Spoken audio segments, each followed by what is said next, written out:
All right, howdy folks. It has been a hot minute since I have made a video. Literally, it's been so hot outside. But this video is going to be focusing on Magic Seed Incorporated and what I do at my job. Just to kind of cover the bases and overall picture, instead of just these little tidbits of things we're doing at work like irrigating or data management, because those things will all make more sense if you know the basic purposes behind the business. So, I work for Magic Seed Incorporated. I can't remember if I already flashed the hats in this video, so we do have hats. I'm wearing a cat hat today, so I put a Magic Seeding sticker over it. I thought it was funny, but some of you might not think that's funny. So, as a seed production assistant here at Magic Seed, I assist in producing seed, but I could also be named the master sticker printer, or the professional greenhouse cleaner, or the adequate drip tape breaker from last summer. I was very good at breaking the drip tape with the weeders. What else do I do? The speedy fast data enterer. There's a lot of things that are covered under the umbrella of the title of a seed production assistant. So we have a greenhouse. We are not in season with that right now because it's so hot outside. You don't want to grow plants in the greenhouse in the summer unless it's like necessary, but we don't do it here because peas are a cool season crop. But the peas start in the greenhouse, and then if we see traits and varieties that we like, we move them to our trial grounds, and then they stay there for a while, and then the pre-commercial planting before it goes like, whoa, here's a new product, is pretty much an increase, I believe. I've never gone through that process, but from assuming and gathering what I've learned at work, you plant the pea in the greenhouse, develop it, and then it's commercialized. So that's a little background behind seed production. We harvest the peas in August. They are then stored in our warehouse, or they're shipped out to customers that have contracted them. So we grow them for customers. And then, what else is there? During the summer, we do data collection and weeding and spraying and roguing. Roguing is what I do the best. I think they call me Eagle Eyes or whatever. A lot of people know me for being able to rogue fields very well. We had a variety last year that was pretty bad, and we found a lot of rogues in it. So this year, hopefully we won't have as big of a problem, but you can never always guarantee that you've caught every single rogue plant in a field. So I'm about to start doing that this week. It's Friday right now. I'll probably go rogue tomorrow morning, and then I'll make a new video sometime that's more professional and that covers more behind the business. So hope you learned something.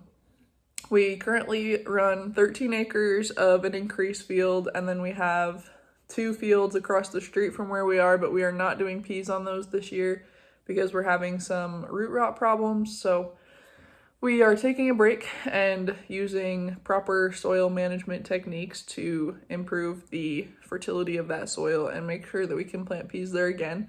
And then we have the backyard field, which we are doing some experimenting in with root rot and disease pressure. Last year we had a trial ground across the street, but we moved that to a different 3-acre plot by our 13 acres for this year. And we do a lot. So we have over 900 varieties in our inventory, I think, which is a lot of seed. We don't have like ginormous amounts of all of those. We just have like a pound or 2 of some of them, or maybe not even a pound. And then we have our certain varieties that we really like, that people really like, and those are the ones in the 13 acres. So there's about 7 varieties in that field, I believe, that are really popular, or that we're trying to improve. But we've already improved them if they're being increased, so never mind. But I'll probably insert a video.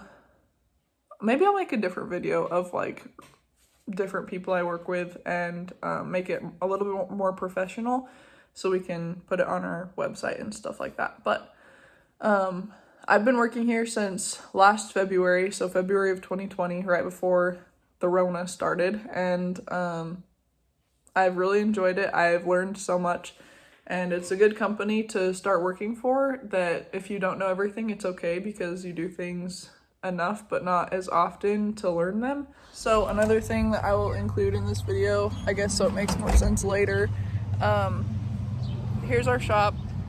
Very nice.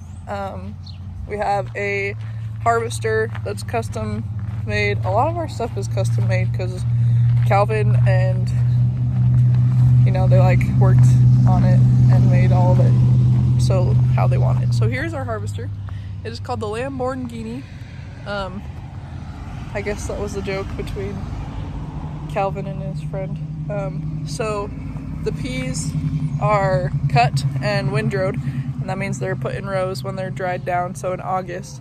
And then we go over those windrows with this, and these little tines pick up the peas, and then they go in through here.